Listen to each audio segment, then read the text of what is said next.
उछलने वाला आनंद वचनों के पार है। हे भव्यों, यदि तुम भी दुखों से परिमुक्त होना चाहते हो तो श्रामण्य धर्म को अंगीकार करो।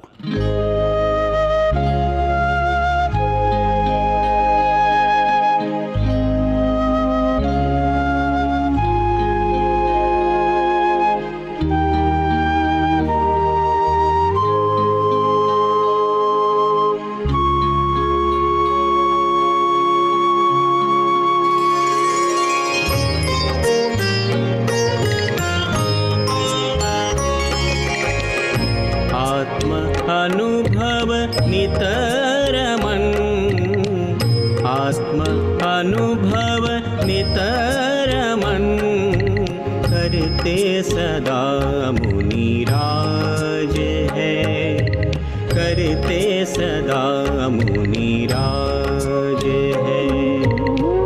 मुक्ति पथ अनुरागी गुरुवर, मुक्ति पथ अनुरागी गुरुवर, सौख्य के साम्राज्य है।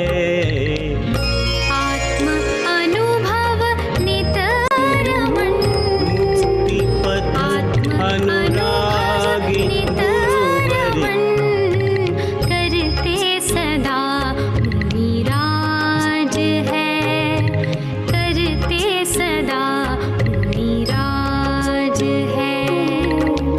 मुक्ति पथ अनुरागी गुरुवर, मुक्ति पथ आगे गुरुवर, सौख्य के साम्राज्य है। आत्म अनुभव नितरमन।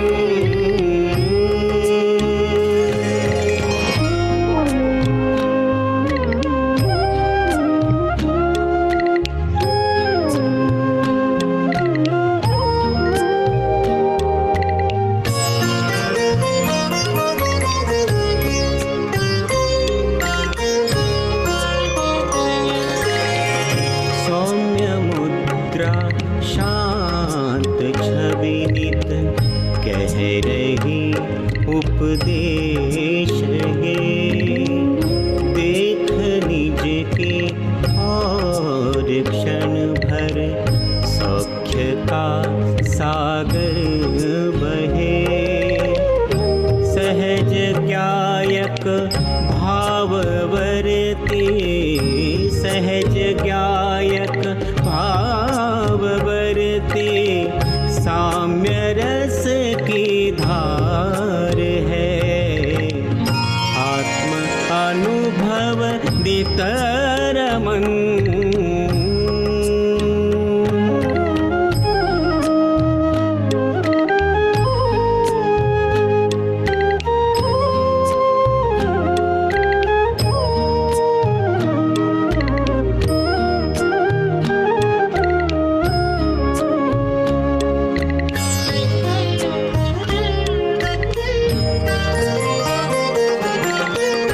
दृष्टि में ध्रुव एक गायक, आत्म अनुभव लीन है। विषय चाह से रहित मुनिवर, परम सुख स्वाधीन है। चलते फिरते सिद्ध प्रभु को, चलते फिरते सिद्ध प्रभु को, वंदना शतवार है। आत्म अनुभव नितरमन।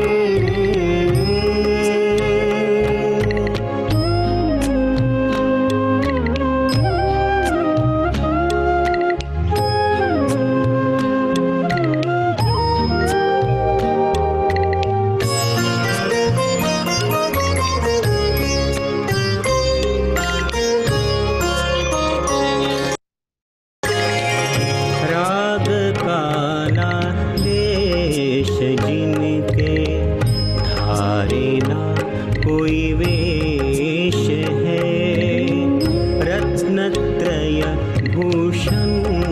से शोभित एक मुनि का भेष है। स्वानुभव के गिरि शिखर से, स्वानुभव के गिरि शिखर से बह रही सुखधार है। आत्म अनुभव नितरमण, आत्म अनुभव नितरमण करते सदा मुनिराज है, करते सदा मुनिराज है। मुक्ति पथ अनुरागे गुरुवर, मुक्ति पथ अनुरागे गुरुवर सौख्य के साम्राज्य है। आत्म अनुभव नितरमण, आत्म अनुभव नितरमण, आत्म अनुभव नितरमण।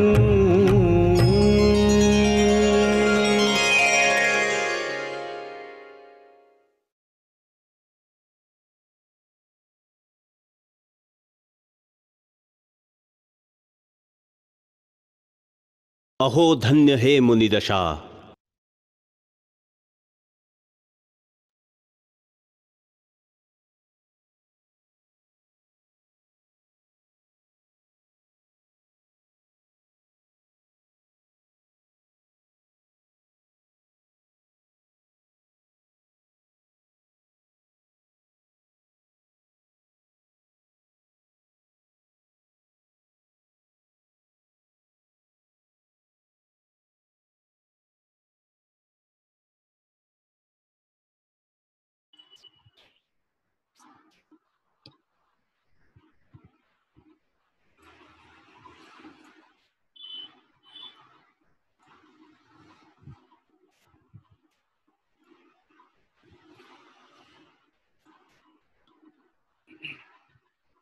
सभी साधर्मी बंधुओं को जय जिनेंद्र। आइए, हमारा स्वाध्याय का समय हो गया है। मंगलाचरण पूर्वक स्वाध्याय प्रारंभ करते हैं।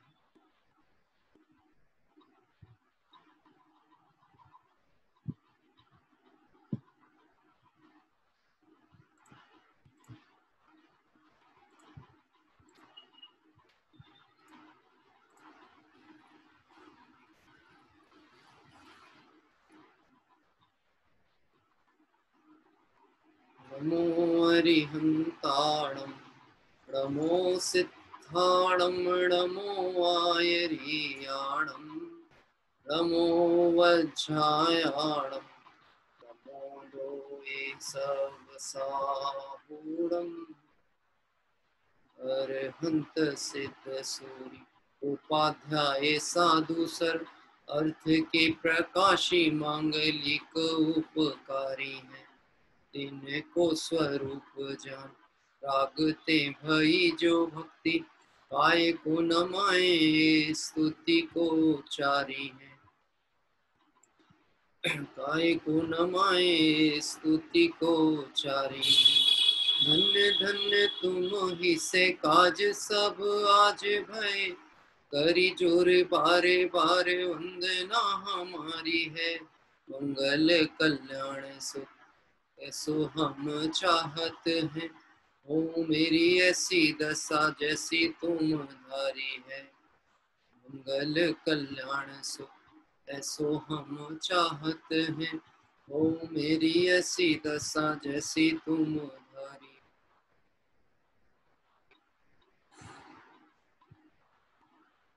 विगत दिवसों में हम अपने स्वाध्याय में भरत चक्रवर्ती के 16 स्वप्नों की चर्चा अपन ने पूर्ण की थी, और आज से हम पुनः एक विषय नया प्रारंभ कर रहे हैं। वह है सम्राट चंद्रगुप्त के 16 स्वप्न और उनके फल। जिस प्रकार भरत चक्रवर्ती एक महान व्यक्तित्व ही नहीं हुए, अपितु तद्भव मोक्षगामी महापुरुषार्थी और 6 खंड के अधिपति होने पर भी अखंड की आराधना करके मुक्ति को पधारे। ऐसे ही सम्राट चंद्रगुप्त भी एक महान जैन शासक हुए, जिन्होंने आगे चल के दिगंबर दीक्षा अंगीकार की और उसी भाव से मोक्ष प्राप्ति के हेतु पुरुषार्थ करना प्रारंभ किया। ऐसे सम्राट चंद्रगुप्त का थोड़ा सा जीवन वृत्त हम पहले जानेंगे और उसके उपरांत सम्राट चंद्रगुप्त के स्वप्न 16 क्या थे और आगमों में इसका उल्लेख आया है, जिनवाणी में भी इसका उल्लेख आया है, तो इसके पीछे कोई विशेषता होगी, मुख्यता होगी, क्योंकि जिनेंद्र भगवान की वाणी में वस्तु स्वरूप का प्रतिपादन होता है, कल्पना लोक की कोई चर्चा नहीं होती। तो सम्राट चंद्रगुप्त के 16 स्वप्न भी महापुराण आदि ग्रंथों में उल्लिखित होते हैं और उनके द्वारा देखे गए स्वप्न इस पंचम काल में, वर्तमान समय में हमें साक्षात देखने को आते हैं। उसमें बहुत सी चीजें ऐसी हैं जो हमें प्रत्यक्ष देखने में नजर आ रही हैं और आगे भी काल परिवर्तन से क्या क्या व्यवस्थाएं होंगी वह इन स्वप्न और इनके स्वप्न फल को जानने से स्पष्ट होता है। मेरे पीछे स्क्रीन में जो चित्र आप देख रहे हैं, यद्यपि कल हमने जब भरत चक्रवर्ती की चर्चा की विगत दिवसों में और आज हम जो सम्राट चंद्रगुप्त के 16 स्वप्नों की बात कर रहे हैं, ये दोनों ही चित्र सिवनी के स्वाध्याय मंडल में लगे हुए थे और बहुत पुराने प्राचीन चित्र हैं। लगभग मुझे ऐसा मालूम है कि लगभग मेरे जन्म से पहले ये चित्र बने थे और होंगे 40-45 साल से तो ऊपर की बात होगी लगभग, क्योंकि शायद 1975 में दिगंबर जैन मुमुक्षु मंडल सिवनी की स्थापना हुई और मेरा जन्म 80 का है। तो 75 से 80 के बीच में क्रम से इन चित्रों आदि का निर्माण हुआ होगा और ये चित्र मुझे वहीं से मैंने बहुत आज से लगभग 20 साल पहले अपने कैमरे में खींच करके रखे थे। मुझे बड़े पसंद थे चित्र, तो मैंने ये चित्र वहाँ से निकाले थे। आज भी ये शायद स्वाध्याय भवन और जो जिन मंदिर है पंचबाल्यती मंदिर, उसमें ये चित्र हमको वहाँ देखने को मिल जाएंगे। आइए थोड़ा सा हम पहले ऐतिहासिक पृष्ठभूमि को टटोल लें कि सम्राट चंद्रगुप्त कौन थे और सम्राट चंद्रगुप्त के द्वारा जो जिन शासन की प्रभावना या जिन धर्म का उनके स्वप्नों से संबंध कैसा है, पंचम काल से संबंध कैसा है, ये व्यक्ति की प्रामाणिकता के आधार पर हम तय कर पाते हैं। अंतिम तीर्थंकर भगवान महावीर स्वामी, और भगवान महावीर स्वामी का जो निर्वाण काल है, तो भगवान महावीर स्वामी के निर्वाण होने के बाद में फिर जो क्रम परंपरा आगे बढ़ी, तो भगवान महावीर के 11 प्रधान शिष्य थे। कितने शिष्य थे? 11 यानी भगवान महावीर के 11 शिष्य बताए जाते हैं, प्रधान शिष्य। उनमें 3 तो केवल ज्ञानी हुए। कौन कौन से? गौतम गणधर, सुधर्म स्वामी और जम्मू स्वामी। 3 ने तो केवल ज्ञान प्राप्त किया। उन्होंने महावीर भगवान के शिष्यों ने। आवाज मेरी स्पष्ट आ रही है आप लोगों को? बहुत से लोगों के आज वीडियो मुझे आप दिख रहे हैं, यदि आपको अनुकूल हो तो ऑन करें, क्योंकि मैं स्पीकर मोड इसलिए रखता हूँ, स्पीकर मोड इसलिए नहीं रखता हूँ ताकि आपके इंटरेक्शन हो चेहरे के, और यदि मैं स्पीकर मोड ऑफ करूंगा तो मेरे भी सिर्फ आपको फोटो दिखेगी, तो शायद फिर आपको हो सकता उतने परिणाम ना स्थिर हो पाए। और हमारा जो उपयोग है ना संसारी का, बहुत अति चंचल है। अपने को क्या लगता है हम स्वाध्याय के काल में स्वाध्याय भवन में, मंदिर के समय में मंदिर में, हाँ कितनी देर के लिए मंदिर में है, कितनी देर के लिए स्वाध्याय भवन में, हम पता नहीं कर सकते। एक समय होता छदमस्तक का परिणाम टिकने का काल, एक समय में यहाँ से वहां भागता है, एक सेकंड नहीं, एक समय, एक सेकंड में असंख्यात समय होते हैं, तो इतनी तीव्रता से यहाँ वहां गति करता है। बैठे बैठे बात जिनवाणी की सुन रहे हैं और कोई चर्चा के अंतर्गत विकल्प आ गया, उपयोग वहां चला गया। इसीलिए अपने उपयोगों को स्थिर करने के लिए हमारी भूमिका में, जैसे अभी हम ध्यान प्रक्रिया भी अपन ने एक दिन की थी ना, तो ध्यान प्रक्रिया में हमने आलम्बन लेने के लिए पिंडस्थ ध्यान के भेद प्रभेदों की चर्चा की थी। पिंडस्थ ध्यान के अंतर्गत हमने इस शरीर के साथ में आत्मा का निर्णय करते हुए, आत्मा इस शरीर से भिन्न है और ऐसी भेद ज्ञान धारा को चिंतन किया था ध्यान प्रक्रिया में। यानी हमारे एकाग्रता, ध्यान की एकाग्रता करने के लिए हमें बाह्य निमित्त संसाधन की महती आवश्यकता है, और यदि इसमें हम प्रमादी होंगे तो आप बिल्कुल निश्चित समझिएगा आपका उपयोग भ्रमित हुए बिना रहेगा। एक प्रत्यक्ष देखना, प्रत्यक्ष सुनना, और एक अप्रत्यक्ष। अभी भी अपन देखा जाए ना तो वैसा प्रत्यक्षीकरण थोड़ी ना जैसा हम मंदिर और स्वाध्याय भवन में है, लेकिन फिर भी जिस भी संसाधन का प्रयोग है उसमें कम से कम हमारे व्यवहार और हमारे आकार प्रकार, हमारे चेहरे के हाव भाव यदि आपस में मिलते जुलते हैं तो निश्चित ही समझ में आएगा कि आप तक ये बात मेरी पहुंच रही है। ठीक है, आपको पता है, आप जब कभी कान को पास लाते हैं ना मोबाइल इसके, लैपटॉप के या मोबाइल के, तो मुझे समझ में जाता आपको आवाज क्लियर नहीं पहुंच रही, इतने से। कैसे? ये संकेत है कि, और आपका मोबाइल बंद होगा या वीडियो बंद होगा तो मुझे कैसे पता लगेगा आप तक बात पहुंच रही? और मैं व्यक्तिगत इस विषय में बहुत कमजोर हूँ। मुझे जब तक आपका इंस्ट्रक्शन नहीं होगा मैं व्याख्या मेरे से उतनी अच्छे से हो ही नहीं पाती। मतलब मेरी पद्धति वो नहीं कि मैं प्रवचन बोलते जाऊं और रिकॉर्ड हो के अपलोड होते जाए। हो सकता है कोई इस कला में भी प्रवीण हो, मैं उनकी तरफ से बात नहीं कहता, मैं इस विषय में बहुत कमजोर हूँ, इसलिए हमारा इंस्ट्रक्शन जरूरी है।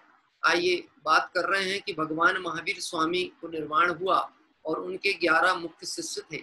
उन 11 मुख्य शिष्य में गौतम गणधर स्वामी जो उनके मुख्य गणधर थे और उन्होंने भी केवल ज्ञान प्राप्त करके मुक्ति प्राप्त। एक सुधर्म स्वामी हुए और एक जम्मू स्वामी हुए। इसके पश्चात 5 श्रुत केवली और हुए जिनके नाम आते हैं जिनवाणी में विष्णु, नंदी मित्र, अपराजित, गोवर्धन और भद्रबाहु स्वामी। ठीक है, तो ये 5 श्रुत केवली हुए। पहले तो 3 केवल ज्ञानी मुनि हुए उनके महावीर भगवान के बाद, और 5 हुए श्रुत केवली जिनके अभी नाम हमने आपके सामने रखे। अंतिम श्रुत केवली जो हुए हैं उनका नाम है भद्रबाहु स्वामी। कौन है अंतिम श्रुत केवली? भद्रबाहु स्वामी। और इन भद्रबाहु स्वामी के समय में 12 वर्ष का अकाल पड़ा। ये आपको पता होगा, 12 वर्ष का एक बार अकाल पड़ा। इसके पहले श्वेतांबर मत की उत्पत्ति नहीं हुई थी। श्वेतांबर मत का जो उद्भव हुआ है वो भद्रबाहु के समय जो 12 वर्ष का अकाल दुर्भिक्ष पड़ा तब से श्वेतांबर मत की उत्पत्ति हुई। ये सारी चीजें हमें जानकारी इसलिए होना चाहिए कि प्राचीनता का निर्णय करना हो तो जैन दर्शन अति प्राचीन दर्शन है। कई बार लोग जैन और बौद्ध धर्म को समकक्ष तुलना में देखते हैं कि दोनों श्रमण मार्ग हैं, जबकि मूल मार्ग है श्रमणों का जैन दर्शन। बौद्ध दर्शन भी एकांत पक्ष है, बाद में उसका उद्भव हुआ। अभी मुख्य रूप से हमें समझना है कि भद्रबाहु स्वामी के समय 12 वर्ष का अकाल पड़ा और उस 12 वर्ष के अकाल में जो शुद्ध दिगंबर मूल धर्म था, मुनि मार्ग था, यह 2 भागों में विभक्त हो गया। ठीक है, तो यद्यपि इसकी चर्चा आगे थोड़ी सी हम करेंगे, परंतु अभी हम इतना समझना है कि भद्रबाहु स्वामी के समय 12 वर्ष का भीषण अकाल पड़ा। और उत्तर भारत में उस समय में जब ये अकाल पड़ना था तो जो कि श्रुत केवली थे भद्रबाहु स्वामी, उन्हें इस बात का ज्ञान था और उन्होंने अपने संघ को ये कहा कि हमें अब इस स्थान से आगे की तरफ गमन करना चाहिए, क्योंकि मुनिराज कोई सी भी क्रियाओं को खींचतान के नहीं करते। धर्म आराधना के लिए शरीर को दुश्मन नहीं मानते। वो ऐसा नहीं मानते हैं कि हम ज्यादा उपवास करेंगे तो आत्मा आराधना विशेष हो। देखो, शरीर में यदि कमजोरी लग रही है या शरीर को चलाने के लिए भोजन की आवश्यकता है, आहार की आवश्यकता है, तो आहार विकल्प आए तो आहार लेते भी हैं। और आहार लेते में समझ में आए कि आहार लेने से प्रमाद बढ़ता है तो उपवास भी करते हैं। ठीक है, तो भद्रबाहु स्वामी का संघ बहुत बड़ा था और उन्होंने ये निर्णय किया कि हम उत्तर भारत से गमन कर जाएंगे, क्योंकि उत्तर भारत में 12 वर्ष का अकाल पड़ने वाला है और यहाँ मुनि धर्म की आराधना नहीं हो सकती। तो फिर भद्रबाहु स्वामी ने निर्णय किया। उस समय उनके संघ में एक साधु थे जो ऊंचे पद पर थे, जिनको स्थूल भद्र कहा गया। और वह स्थूल भद्र ने ये बात कही कि नहीं, हम तो यहीं बैठ करके और यहीं डट करके इस 12 वर्ष के अकाल का मुकाबला करेंगे। देखिए, एक बात होती है, प्रकृति के नियमों का उल्लंघन करना ये जैन दर्शन नहीं सिखाता। आज हम जिस परिस्थिति से गुजर रहे हैं उसमें राजधर्म का पालन करना ये जैन धर्मी मुमुक्षु का परम आवश्यक कर्तव्य है। मैं इस इतिहास को उस घटना से जोड़ूंगा। स्थूल भद्र ने जब ये बात नहीं स्वीकारी और उन्होंने कहा नहीं, हम तो यहीं आराधना करेंगे, कहाँ पर? उत्तर भारत में रह करके। तो भद्रबाहु स्वामी तो संघ सहित गमन कर गए और कुछ मुनिराज स्थूल भद्र के साथ में वहां रुक गए। और फिर जब अकाल का समय आया तो चूंकि आराधना कैसे होगी, शरीर का काम तो शरीर से ही चलेगा ना, शरीर को तो आहार आदि चर्या की जरूरत है, वो होना चाहिए। मुनि धर्म के योग्य जो प्राशुक जल आदि की व्यवस्था है वो ना हो तो कैसे चले। अब चूंकि अकाल पड़ गया, गृहस्थ के पास अपने योग्य सामग्री नहीं है, गृहस्थ खुद भूखा मर रहा है, वो मुनि राज के लिए आहार कैसे देगा? क्योंकि गृहस्थ तो आहार, अपना ही आहार तो मुनि राज को देता है, जब उसके पास नहीं होगा तो कैसे देगा। और अंततः स्थिति ये बनी कि जो उत्तर भारत में मुनिराज रुके थे वह भ्रष्ट होते चले गए और उन्होंने वस्त्र आदि धारण कर लिया, क्योंकि उनका नग्न अवस्था में अब जीवन जीना संभव नहीं था, तो वह भ्रष्ट हो गए। और भ्रष्ट हो गए इसलिए कि दिगंबर धर्म को उन्होंने छेद दिया, इस अपेक्षा से भ्रष्ट कह रहे हैं। और वस्त्र आदि धारण कर लिए, गृहस्थों के हिसाब से थोड़ा सा आचरण में परिवर्तन उनका आ गया और वहां से श्वेतांबर मत की उत्पत्ति हुई। और मूल दिगंबर मत की जो सुरक्षा और रक्षा है वो भद्रबाहु स्वामी के द्वारा आगे निर्दोष दिगंबर धर्म की प्रभावना चलती रही। 12 वर्ष का काल था। यदि भद्रबाहु स्वामी की बात संघ के सभी लोगों ने मानी होती तो शायद श्वेतांबर मत की उत्पत्ति ही नहीं होती। परंतु एक बात स्पष्ट है, जब हम अपनी गुरु आज्ञा को भंग करते हैं तो कोई हम नया काम नहीं करते, हम पतन की दिशा में ही आगे बढ़ते। हम अगर अपने देवशास्त्र गुरु की मर्यादा का उल्लंघन करते हैं तो निश्चित समझ लीजिए ये हमारा पतन काल प्रारंभ हो गया। क्या कह रहे हैं? लोगों को इस विषय को बहुत गंभीरता से समझना पड़ेगा। किसी पक्ष को लेकर के बात नहीं है, निष्पक्ष तत्व की चर्चा करने अपन बैठे हैं। आज वर्तमान परिवेश में लोग इस ढंग के प्रश्नवाचक चिन्ह लगाने लगते हैं, कब तक मंदिर बंद रहेंगे, कब खुलेंगे, कब कैसा काम होगा। आप विचार करके देखो, हमारे जैन दर्शन भाव प्रधान दर्शन है, इसमें आराधना की पराधीनता नहीं है। यद्यपि हमारी भूमिका में हमें अपने परिणामों का आलंबन लेने के लिए देवशास्त्र गुरु से अच्छा कोई दूसरा साधन नहीं है, इसलिए हम उनके बिना नहीं रह सकते। क्या कह रहे हैं?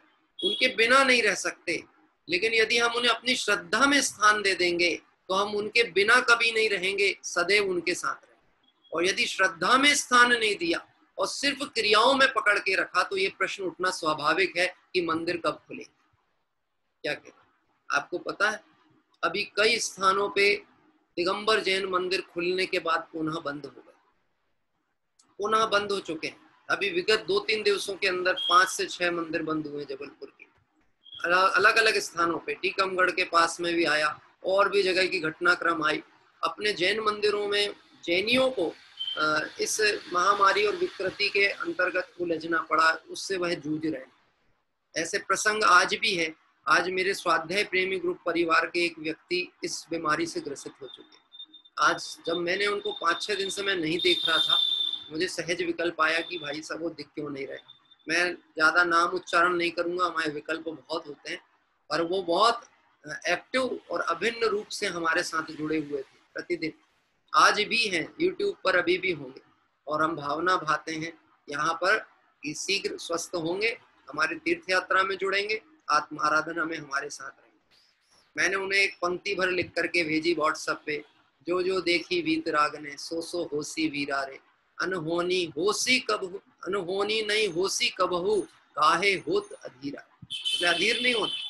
अपना धर्म जो है इतना बढ़िया धर्म है, सहज धर्म है, स्वरूप के आश्रित धर्म है, यहाँ पराधीनता का कोई काम नहीं।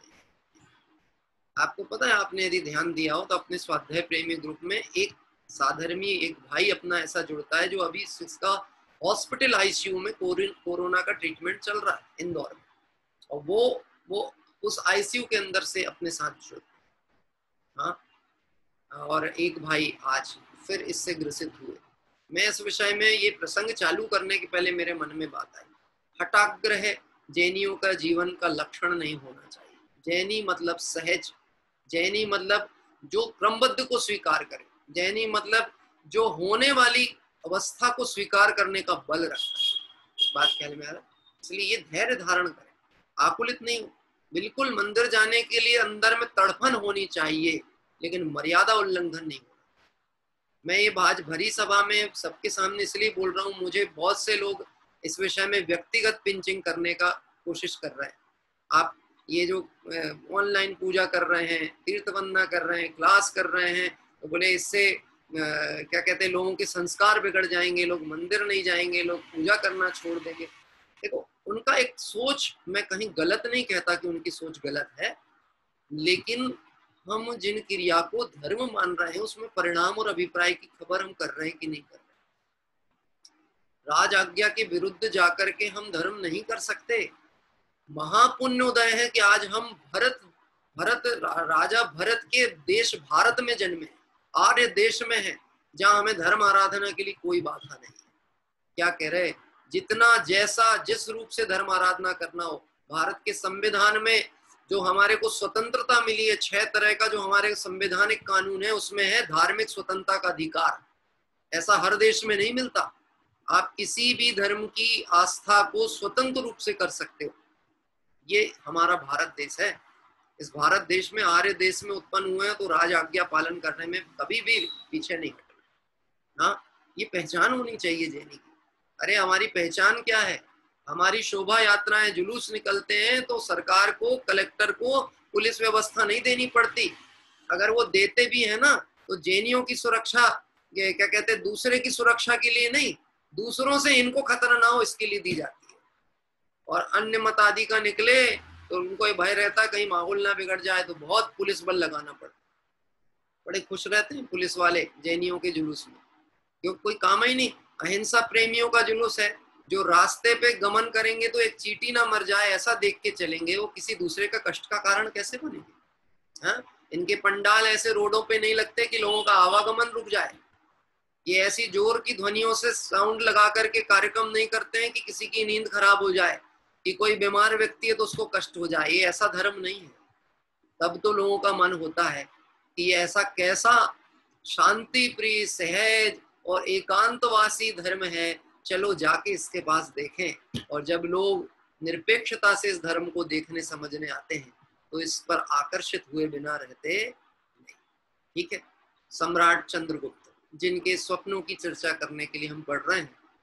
भद्रबाहु स्वामी, जिनके समय 12 वर्ष का काल पड़ा, और उसके बाद में दिगंबर धर्म 2 पंथों में भक्त हुआ। एक श्वेतांबर मान्यता पे चले गए, जिन्होंने श्वेत वस्त्र धारण कर लिए वह श्वेतांबर हुए, और जिन्होंने 10 दिशाएं ही अंबर जिनका, ऐसे नग्नत्व को ही अपना मार्ग स्वीकार किया, अपरिग्रहत्व को स्वीकार किया, वह दिगंबर धर्म कहलाए। भद्रबाहु स्वामी के बाद में एक राजा हुए जिन्होंने अंतिम दीक्षा ली। इसके बाद में किसी भी राजा ने दीक्षा नहीं ली। यानी दिगंबर मुनिराज के रूप में कोई राजा यदि अंतिम दीक्षित हुआ है तो वह थे सम्राट चंद्रगुप्त। कौन थे?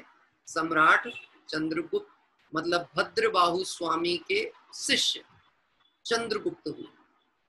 ये जो 12 वर्ष का अकाल पड़ा, ये चंद्रगुप्त का शासन काल था। उस समय वह राजा थे। कौन? चंद्रगुप्त, जिनकी आज हम चर्चा आगे करने वाले हैं।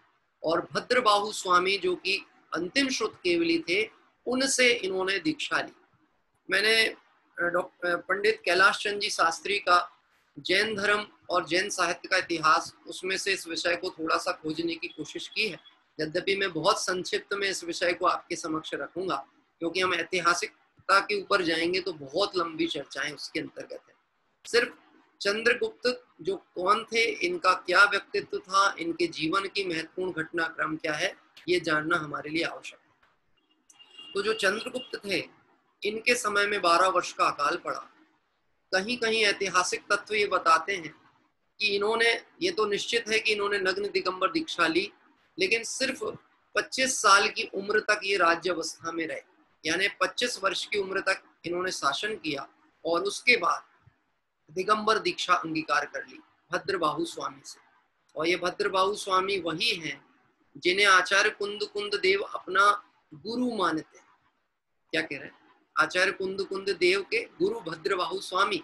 यद्यपि हम ऐसा भी सुनते हैं कि आचार्य कुंद देव के दीक्षा गुरु दूसरे थे, जिनसेन स्वामी, लेकिन वह वास्तव में तत्व ज्ञान की धारा जिनसे मुझे मिली, भगवान महावीर का मार्ग जिनके माध्यम से आचार्य कुंद देव तक पहुंचा, उस रूप में वह अपने स्मरण में भद्रबाहु स्वामी को याद करते थे। कौन? आचार्य कुंद देव। तो एक तरह से जो आचार्य कुंद देव के गुरु थे भद्रबाहु स्वामी, सम्राट चंद्रगुप्त जो बाद में मुनि दिगंबर दीक्षा अंगीकार किया, उनके गुरु भी भद्रबाहु स्वामी। जिनके गुरु इतने महान हो, अंतिम श्रुत केवली हो, अंग पूर्व ज्ञान के धारी हो, तो उनके शिष्य को कितना माल उनसे नहीं मिला होगा। क्या कह रहे हैं? जैसे कोई राजा का प्रिय व्यक्ति हो, समय सार में एक गाथा आई है, जो पुरुष कोई नृपति को भी जान कर श्रद्धा करे, फिर यत्न से धन अर्थ वो अनुचरण राजा का करे। ऐसी एक गाथा आई। जैसे कोई पुरुष राजा को जानकर, अब मैं आपसे एक प्रश्न पूछूं, थोड़ा सावधानी से उत्तर देना। राजा को जानने का मतलब क्या होता है? राजा को जानने का मतलब क्या होता है? ये राजा है, ऐसा बोल देंगे? ये राजा है साहब, या माया के राजा है, ऐसा बोलेंगे?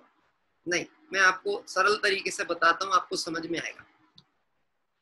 कलेक्टर साहब नगर भ्रमण पे निकले, अपने शहर के कलेक्टर साहब नगर भ्रमण पे निकले और अचानक उनकी गाड़ी रुकी और किसी ने आके बोला पानी मिल जाएगा।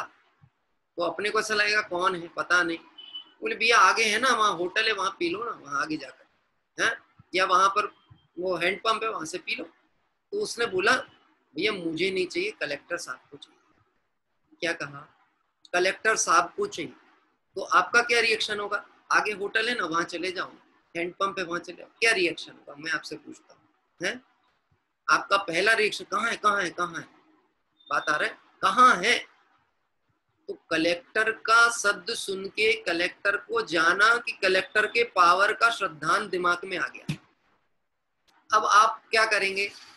पानी लेकर के ही जाएंगे? नहीं, आप स्वयं जाएंगे। अरे साहब आइए, थोड़ा बैठिए आप, कोई बात ही नहीं, अपना घर है, जान ना पहचान में तेरा मेहमान।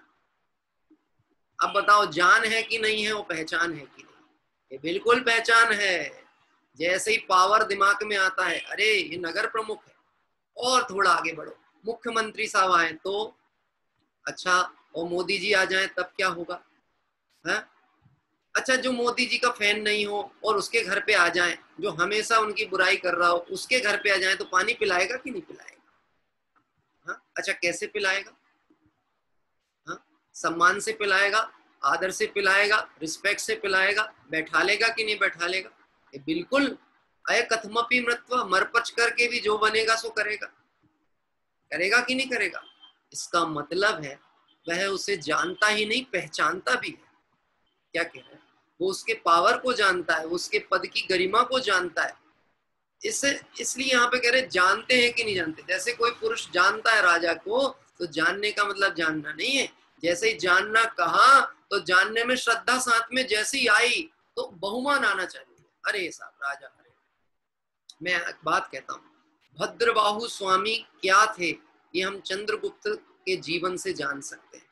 क्योंकि जिसके शिष्य ऐसे हों तो उनके गुरु कैसे थे, और गुरु भी अपने शिष्य कैसे बनाते हैं, ये दोनों बात हमें समझने की आवश्यकता है। गुरु अच्छा है, उत्कृष्ट है, विशेष ज्ञानधारी है, नियम कानून वाला है, तो वो ढीले पेले व्यक्ति को अपना शिष्य नहीं बनाएगा। क्या कह रहे हैं? कड़ी परीक्षाएं होंगी और उस कड़ी परीक्षा के बाद जो उत्तीर्ण होगा उसको अपना अंतेवासी बनने देंगे। अंतेवासी मतलब निकटवर्ती शिष्य।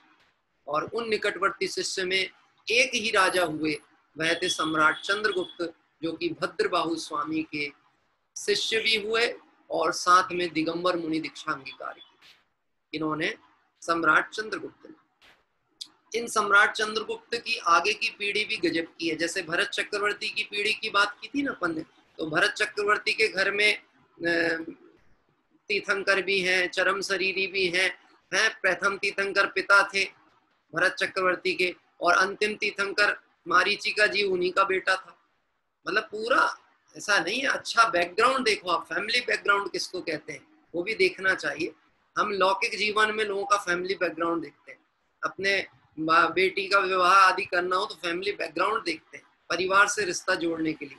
ऐसे हमें मोक्ष मार्ग में रिश्ता जोड़ना हो तो आप बैकग्राउंड चेक करिए कि कौन है ये, और वो बैकग्राउंड ये बता रहा है कि कोई सामान्य नहीं, महापुरुषार्थी राजा होने पर भी जिन्होंने राज्य पद का राग छोड़ा और महाराज पद को स्वीकार करके दिगंबरी दीक्षा अंगीकार की, ऐसे सम्राट चंद्रगुप्त और उनके आगे की संतति में हुए राजा श्रेणिक। कौन हुए? राजा श्रेणिक। इतिहास में इनका नाम आता है बिंबसार। बिंबसार मतलब राजा श्रेणिक को बिंबसार कहा जाता था और वह चंद्रगुप्त के पुत्र थे। और उसके बाद में हुए बिंबसार ने अशोक के श्रेणिक के बाद में हुए अशोक, सम्राट अशोक।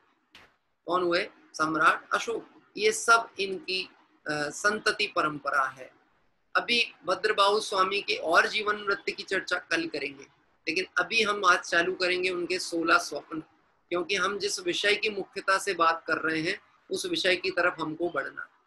इतिहास में कहीं कहीं ऐसा भी उल्लेख आया कि कहीं भद्रबाहु स्वामी ने, इससे जो दीक्षित सम्राट चंद्रगुप्त थे, इन्होंने बीच में बौद्ध धर्म आदि तो नहीं अपना लिया था, क्योंकि ये घटना सम्राट अशोक के साथ घटित हुई, उनके आगे की पीढ़ी के साथ में ये घटना घटित हुई है। सम्राट अशोक मूलतः जैन थे, बाद में बौद्ध धर्म अंगीकार कर लिया। श्रेणिक के साथ भी ये घटना हुई, जैन थे और बौद्ध धर्म में चले गए, बाद में फिर जैन बने। यद्यपि इन सबका जीवन जानने जैसा है।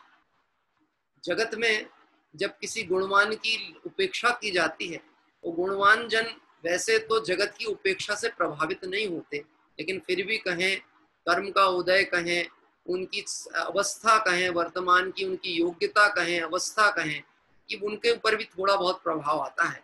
और ये घटना श्रेणिक के साथ भी घटी, जब जगत ने उनकी उपेक्षा किया। बहुत गुणवान थे श्रेणिक, बहुत उपेक्षा की गई, परिवार में उनका बहुत क्रिटिसाइज किया, उनको दरकिनार किया गया।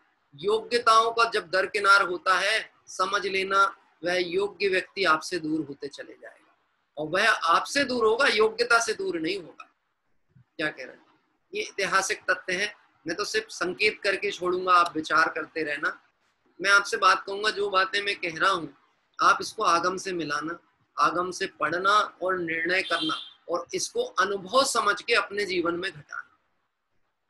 योग्यता के बिना दिया गया पद संगठन, संस्थान, समाज, परिवार, देश, राष्ट्र, विश्व को बर्बाद कर सकता है। क्या कह रहे हैं? इसलिए मोक्ष मार्ग में जिन्हें पंच परमेष्टि के पद पे हम पूज्य मानते हैं, उसमें रंच मात्र भी कलंक स्वीकृत नहीं कर सकते, क्योंकि ये मोक्ष मार्गियों के पद है। किसके पद है? संसार मार्ग के पद नहीं है, मोक्ष मार्ग के। किसी को ऐसा प्रश्न हो सकता है, क्योंकि मुझे प्रश्न ऐसे आते रहते हैं लोगों के, इसमें बहुतायत चर्चा तो ऐसी आती है मानो किसी वर्ग विशेष को टारगेट करके बात की जा रही है। यानी जैसे कल अपन ने पढ़े थे 16 स्वप्न, तब भी उसमें बहुत सारे स्वप्नों में ऐसा आया कि वर्तमान काल में मुनि धर्म की शिथिलता की चर्चाएं आई। ठीक है, तो देखा जाए तो यहाँ पे कोई किसी पर्टिकुलर पक्ष की बात नहीं है, वस्तु स्वरूप ही ऐसा है, इसको वैसे स्वीकार करना पड़ेगा। आइए अब थोड़ा सा आज प्रारंभ करते हैं और बढ़ते हैं अपनी उस चर्चा की ओर, जिस चर्चा में एक मिनट में आपके सामने पीडीएफ फाइल ओपन कर रहा हूं।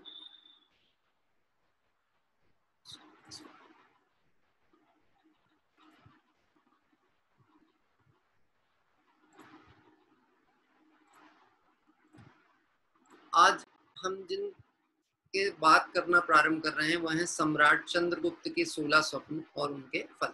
अभी थोड़ी सी ऐतिहासिक पृष्ठभूमि पर हमने ध्यान दिया।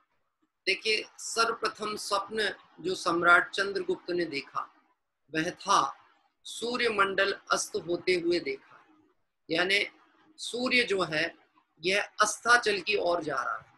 यद्यपि ये घटना हम सब भी अनेक बार देखते हैं, हम भी प्रतिदिन अधिक समय कई बार हमने देखा होगा, सूर्य जो है संध्या काल में अस्ताचल की ओर बढ़ता है। लेकिन ये स्वप्न जब सम्राट चंद्रगुप्त ने देखा तो उसका अर्थ ये निकला कि इस पंचम काल में अंग पूर्व के धारी मुनि कोई नहीं रहेंगे। क्या कहा?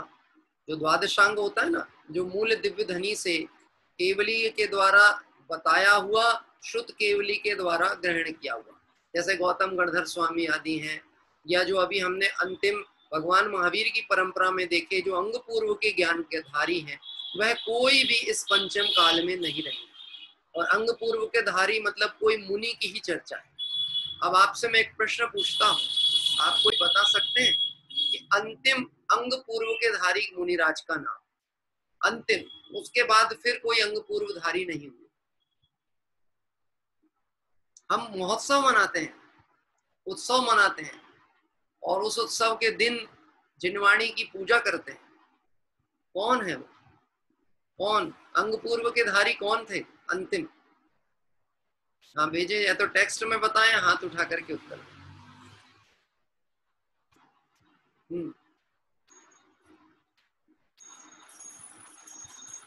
हाँ भाई बताइए, अपने दिल्ली से दुलीचंद जी साहब के यहाँ बेटे। आपका माइक अनम्यूट करो बेटा। एक जन बोलो, एक जन। अच्छा, धरसेनाचार्य जी। बहुत अच्छा, ठीक। धरसेन आचार्य कौन हुए? धरसेन आचार्य, जिनको भी पांचवें अंग के किसी छोटे से विषय का ही ज्ञान बचा हुआ था। किसको? धरसेन स्वामी को। उसके बाद कोई भी आचार्य मुनिराज अंग पूर्व के धारी नहीं हुए। मैंने बताया था ना आपको, द्वादश अंग के नामों के अंतर्गत ये चर्चाएं आती हैं, और उसमें मैंने आपको बताया था आचारांग, सूत्र कृतांग, ये सारे जो अंगों की चर्चा आती ना, उन ज्ञान के धारी कोई भी आचार्य या मुनिराज अब इस पंचम काल में नहीं होंगे। मतलब धरसेन स्वामी के बाद कोई भी मुनि अंग ज्ञान का धारी नहीं होगा। और अंग ज्ञान का धारी होने का मतलब है विशेष विशुद्धि के परिणाम वाले जीव अब नहीं होने वाले, क्योंकि ज्ञान जो भी होता है उसका संबंध विशुद्धि से होता है। किससे होता है? विशुद्धि। जैसे उपाध्याय परमेष्टि को 11 अंग 14 पूर्व का ज्ञान है। कितना? 11 अंग 14 पूर्व का ज्ञान उपाध्याय परमेष्टि को है। तो ये जो उपाध्याय परमेष्टि को ज्ञान है, ये ज्ञान क्या पढ़ने से आता होगा? क्योंकि मैंने आपको बताया था एक एक अंग में करोड़ों की संख्या में श्लोक और पदखंड होते हैं। हाँ, और उनको तो पूरा उतना ज्ञान है। तो इतना ज्ञान हम जैसे, क्योंकि वह भी मुनि हैं, हम जैसे ही हैं, मनुष्य पर्याय के हैं, 6 उपसम ज्ञान वाले ही हैं, तो इनको इतना ज्ञान कैसे हो जाता है? क्या पढ़ने से इतना ज्ञान होता होगा? नहीं, ये ज्ञान लब्धि ज्ञान है, और ये लब्धि विशुद्धि के बल पे प्रकट होती है। जैसे अपन सुबह 64 रिद्धिधारी मुनिराजों की चर्चा करते हैं, उसमें ऐसी ऐसी रिद्धियां होती मुनिराज को, किसी संपूर्ण ग्रंथ का एक शब्द सुना, एक शब्द ग्रंथ के अंदर किसी पृष्ठ में से किसी लाइन का एक शब्द सुना और पूरे ग्रंथ का मर्म समझ में आ जाए, क्या कहते हैं, ऐसी रिद्धियां मुनिराज को होती। तो यह कह रहे हैं कि इस काल में अब कोई ऐसे मुनि नहीं होंगे जिन्हें अंगों का ज्ञान होगा। तो पहला स्वप्न ये बताता है कि जैसे अभी हमने सुना था कि इस पंचम काल में हीन परिणाम वाले, तीव्र कषाय वाले, कम सहनन वाले जीव होंगे, तो वह प्रभाव मुनि धर्म पर भी दिखने वाला है कि पंचम काल में अंग पूर्व के धारी कोई भी मुनि नहीं रहेंगे। अब आप समझ लेना, थोड़ा बहुत 6 उपशम की कोई दम ही नहीं है। अंग पूर्वधारी मुनि राजों का विरह अब इस पंचम काल में चलेगा, और ना केवल चलेगा अपितु ज्ञान का भी ह्रास होता हुआ दिखेगा, घटता हुआ ज्ञान दिखेगा। इस विषय में थोड़ा सा यदि हम और विचार करें तो मैं आपको एक प्रैक्टिकल चीज बताता हूं, आपको समझ में आएगी। ज्ञान अभी घट रहा है कि बढ़ रहा है? आपको क्या लगता है? सोच करके बताना। जैसे पहले के हम लोग 7-8 साल तक के हो जाते थे, बड़े भी हो जाते थे, 8-10 साल, हम टेक्नोलॉजी के बारे में कुछ नहीं जानते थे। पहले लोग ऐसा कहते ना, हमको आते ही नहीं था टीवी कैसे चालू करते हैं, रेडियो कैसे सेट करते हैं। 8-8, 10-10 साल के। आजकल के बच्चे देखो, 1.5 साल, 2 साल, 1 साल के बच्चे ऐसे एंड्रॉयड मोबाइल चलाते हैं, हाँ, कि हमको ऐसा लगता हमारा जीवन तो व्यर्थ ही चला गया। यही है सब कुछ। हाँ, पहले अज्ञान मिटाने को दीपक था जग में उजियाला, उससे ना हुआ कुछ तब युग ने बिजली का बल्ब जला डाला। अब बिजली का बल्ब जल गया तो प्रकाश तो हो गया ना, कि नहीं हुआ? हाँ, हमको लगता है हाँ हो गया। हाँ, एक केतुल भाई बता रहे 4 साल के बच्चे क्रेडिट कार्ड से पेमेंट करना आता है, क्रेडिट कार्ड चलाना आता है। गजब की बात। पिता का क्रेडिट कार्ड, खुद का नहीं होता वो। हाँ, अपनी मेहनत का माल नहीं उड़ाते ये सब। ये पंचम काल के लोग हैं, पुण्य तो लेकर के आए हैं, पर इनके लिए लेबर और मजदूर कोई दूसरा है, जो कमा कमा के धर के उन परिणामों को करके जाएगा, ये मजा मौज उड़ाएंगे। हाँ, मैं बात कह रहा हूँ ज्ञान की। ज्ञान हमको ऐसा लगता है बढ़ रहा है, जबकि ज्ञान घट रहा है पंचम। जैसे दिया जब बुझने वाला होता है तब उसकी लौ तेज हो जाती है, पता है आपको, भभकने लगता है दिया। जब उसमें तेल खत्म होने की स्थिति आती तो भभकता है। ऐसे ही जब ज्ञान घटता है तो उसमें बहिर्मुखता आती है, बाहर की तरफ उछाला मारता है और अंतरोन्मुखता की तरफ से हटता चला जाता है। अंदर से ज्ञान का उपयोग का हटना और बाहर की तरफ आना, ये ज्ञान का नष्ट होने की प्रक्रिया है, ज्ञान बढ़ने की प्रक्रिया नहीं है। क्या कह रहे, गजब है। पहले के मुनिराज, जो पूर्व में मुनिराज हुए, बहुत छोटी छोटी उम्र में, 11 वर्ष की उम्र में, 6 वर्ष की उम्र में दिगंबर मुनि। अरे एक मुनिराज तो ऐसे हुए जिन्होंने कभी जिंदगी में कपड़े ही नहीं पहने, क्योंकि पहले 5-6 साल तक के बच्चे तो नग्न ही घूमते थे। आजकल फैशन हो गया शर्म का, शर्म का नहीं, बेशर्मी का फैशन हो गया। शर्म वरम का फैशन नहीं होता, बेशर्मी का फैशन हो गया। हमने अपने बच्चों को कपड़े भी ऐसे पहनाना चालू किए, जो वासना अपने अंदर भरी थी, हम समाज की मर्यादा में अपने साथ नहीं कर सकते थे, तो हमने उसको बच्चों पे थोप दिया। क्यों, बच्चे सीधे सरल हैं, उनको क्या है, उनको थोड़ी ना है। ऐसे कपड़े पहना दिए छोटे छोटे बच्चों को जो फिल्मी हीरो हीरोइनें पहनते। नहीं देखा आपने, मंदिरों में देखा कि नहीं देखा है? मतलब संभले नहीं संभल रहे कपड़े, यहाँ से खिसक रहे, वहां से गिरे जा रहे हैं, आधे अधूरे कटे हैं, फटे हैं। हाँ, जीन्स देखे आपने आजकल के लोगों की जीन्स? हाँ, जीन्स जीन्स जीन्स देखे, जीन्स का फैशन जितना ज्यादा फटा होगा उतना ज्यादा कहते कीमती है। बोलो ये क्या है, बुद्धि और ज्ञान की वृद्धि है कि पतन है? पतन है, पर लोगों को लगता है ज्ञान बढ़ना। मैं आपसे बता रहा हूं, जैसे जैसे सोच छोटी होती जा रही है, वस्तुओं का आकार प्रकार भी घटता चला जा रहा है। आप प्रैक्टिकली देखो विचार करके, मैं आपको एक एग्जांपल देता हूं, आपको समझ में आएगा कैसे। सबसे पहले जब समझ लीजिए ऑडियो यूनिट्स का आविष्कार हुआ होगा, यानी जिस समय ऑडियो रिकॉर्डिंग सिस्टम्स आए, तो आपको ध्यान होगा एक बहुत बड़े बड़े स्पूल्स चलते थे। स्पूल्स मतलब बड़े बड़े ऐसे कहना चाहिए ऑडियो कैसेट्स होते थे, जिनको चलाने के लिए बहुत बड़े बड़े प्लेयर होते थे, बड़े बॉक्स, बड़े डिब्बे, है ना। वो इतने बड़े बड़े, जितनी बड़ी समझ लो आज आपकी 2 फ्रिज की जगह कैप्चर करे, इतनी बड़ी जगह में एक आपका टेप रिकॉर्डर होता था। मैंने देखा है, सिवनी में था, प्रांजल भाई याद है आपको? आई के कमरे में एक रखा हुआ था, एक पुराना, है ना, अपन लोग खेलते थे उसमें। तो वो टेप रिकॉर्डर था इतना बड़ा, वो उसके अंदर स्पूल, इतना बड़ा स्पूल लगता था, और वो स्पूल से इधर डाटा ट्रांसफर होता था। उसके बाद फिर वो एक सिस्टम आया जिसमें वो पतली प्लेट जैसी माइक्रोफोन्स रख दिया जाता था, और वो गोल घूमता था और उसमें से आवाज आती थी। तब ये जैसी कैसेट्स होते थे बड़े बड़े। उसके बाद में ऑडियो कैसेट्स रील वाले आए, जिसकी कैपेसिटी 60 मिनट होती थी, 90 मिनट होती थी। ध्यान है आपको ये सब इतिहास थोड़ा सा आपका देखा वाला। फिर उसके बाद में क्रम थोड़ा आगे बढ़ा, और जब कंप्यूटर युग का आविष्कार हुआ तो एक हार्ड डिस्क का आविष्कार हुआ, और हार्ड डिस्क की कैपेसिटी इनसे थोड़ी सी आगे थी।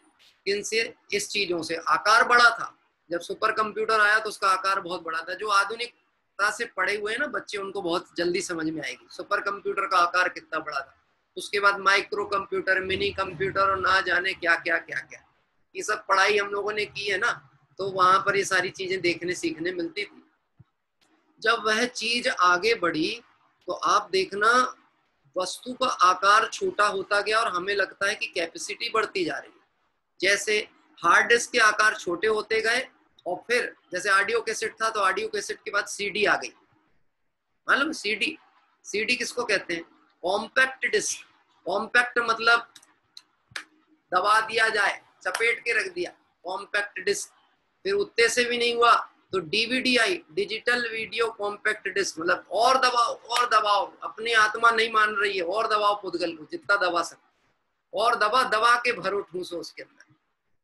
फिर उसके बाद हार्ड डिस्क का युग, डीवीडी, सीडी के बाद पेन ड्राइव आई, है ना, पेन ड्राइव आई।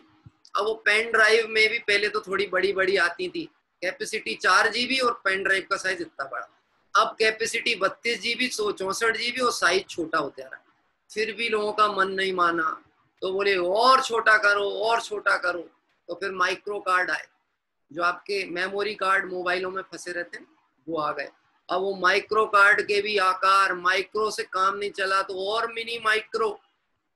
मतलब मुझे ऐसा लगता है आगे चल के ऐसी स्थिति ना आ जाए कि उनको वो मेमोरी कार्ड ढूंढने के लिए एक सूक्ष्मदर्शी यंत्र भी साथ में देना पड़े, उन्हें गुम गया पता ही नहीं कहाँ गया। मैं आपसे एक प्रश्न पूछता हूँ, ये वस्तु का जो कंप्रेशन हो रहा है, उद्गल को, इन साधनों को कंप्रेस्ड किया जा रहा है, ये ज्ञान की उन्नति है कि ज्ञान का ह्रास है?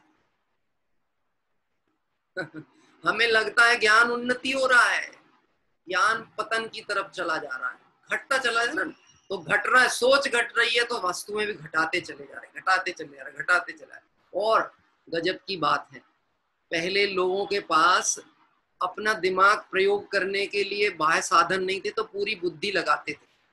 पहाड़े याद थे, टेबल याद थे, कैलकुलेटर नहीं था तो सब कुछ आता था। आज की स्थिति देखो क्या है, कैलकुलेटर के बिना बच्चे का चले नहीं। हाँ, और पहले मोबाइल टेलीफोन के नंबर 5-6 डिजिट के थे तो याद रहते थे, 2-4 अपने मित्र परिवार निकटवर्ती, है ना, वो याद रहते थे, इसका फोन नंबर ये, इसका। उसके बाद इतने फोन नंबर हो गए कि वो पूरा मेमोरी कार्ड में वो हो गया। गजब की बात तो तब देखने को मिलती है, कभी गलती से आपका मोबाइल या तो चोरी हो जाए या फॉर्मेट हो जाए तो ये ऐसा हो जाता है जैसे कॉमा में चला गया हो। हाँ? कॉमा में चले, कॉमा, बुद्धि काम नहीं करती, नंबर चले गए, अब क्या होगा, पूरा हिसाब किताब चला गया। अभी ये जूम की दहशत भी बहुत चली लोगों के दिमाग में, किस बात को लेकर के, डाटा हैक ना हो जाए। मैं तो इस विषय में एक बात कहता हूँ, हैक होने का डर उनको होना चाहिए जिनके पास उल जलूल हो, रटपटा हो, व्यर्थ का हो, जिसके पास न्याय नीति का हो और जिसका सीमित हो, और जिसको ये मालूम हो मेरा सो जावे नहीं, जावे सो मेरा नहीं, उसको किस चीज का भय? क्या कह रहे हैं, भयाक्रांत, भयाक्रांत, अपना डाटा न जाए, अपना पैसा न ले जाए, अपना ये न ले जाए, धर्म उदय के बिना कोई हिला नहीं सकता। क्या कह रहे हैं, पंचम काल में पहला स्वप्न देखा सम्राट चंद्रगुप्त ने कि सूर्य अस्ताचल की ओर जा रहा है, मतलब इस पंचम काल में अंग पूर्व के धारी मुनिराज अब नहीं होंगे।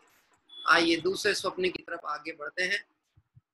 कल्प वृक्ष की शाखा टूटी हुई देखी, अब से कोई भी क्षत्रिय राजा जिन दीक्षा धारण नहीं करेंगे। देखो किसकी शाखाएं टूटी देखी, सामान्य वृक्ष की नहीं, कल्प वृक्ष। कल्प वृक्ष तो अपने आप में ऐसा है, उसके सामने जो मांगो सो मिलता है, यानी वो स्वयं में सामर्थ्यवान है, बलवान है। लेकिन ऐसे कल्प वृक्ष की शाखा टूटी हुई देखने का मतलब है कि जो क्षत्रियों का धर्म था, जैन धर्म, अब कोई भी क्षत्रिय दिगंबर मुनि दीक्षा अंगीकार नहीं करेंगे। मतलब अब जो भी दीक्षा आदि अंगीकार करेंगे वह क्षत्रिय धर्म वाले नहीं होंगे, अंदर से ऐसा बल ही नहीं होगा कि वह श्रमण मार्ग की निर्दोष आराधना कर सके। क्योंकि आप एक बात समझ लेना, फैमिली बैकग्राउंड का असर बहुत होता है आदमी की सोच के ऊपर। क्या कह रहे हैं, बहुत असर होता है। अगर उसने पारिवारिक रीति नीति कर्तव्यों का पालन किया है तो उसके ब्लड में, उसकी आदत में, उसके रहन सहन में वो चीजें आएंगी जो उसके पूर्वजों की। हाँ, अगर कोई व्यक्ति अपराधी है, आपराधिक कार्य करता है, पाप करता है, हिंसा करता है, वैसे ही अपराध से धन अर्जन करता है, भोजन आदि करता है, तो उसके आगे आने वाली पीढ़ी पर भी उस संसार की झलक देखने को मिलेगी। क्या कह रहे हैं, बिल्कुल मिलने वाली है, उसका प्रभाव दिखेगा। और यदि वह योग्य आचरण करता है, धर्मानुकूल है, आदर्श जीवन बिताता है, तो आगे आने वाली पीढ़ी उससे प्रभावित होकर उस मार्ग को अपनाएगी। यानी ये समझ लेना, पुत्र को देख करके पिता का बैकग्राउंड आप पता कर सकते हो। क्या कह रहे हैं, आप पता कर सकते हो कि इनके पूर्वज, इनका घर परिवार का माहौल कैसा है, एक बच्चे की व्यवहार चर्या को देख करके। बात ख्याल में आती है?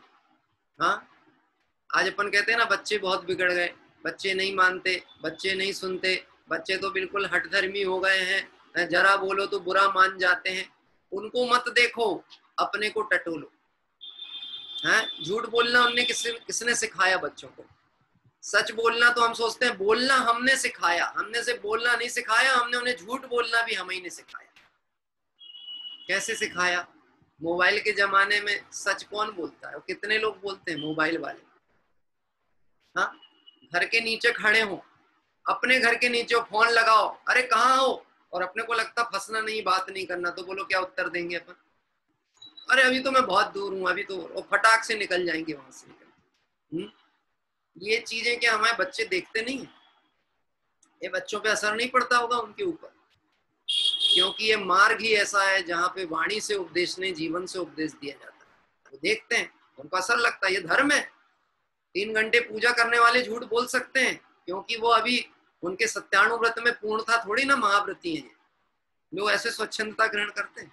अभी साहब हम कौन सी भूमिका वाले हैं? थोड़ा बहुत तो सब चलता है। 5 प्रकार के पापों में क्या पूरा पाल लेंगे तो हम तो घर ही में मुनि बन जाएंगे। गजब है भैया, घर में मुनि होते नहीं, और जो मुनि होते हैं उनको घर का वासना पसंद नहीं होती। हाँ, मतलब आदमी घबराता है।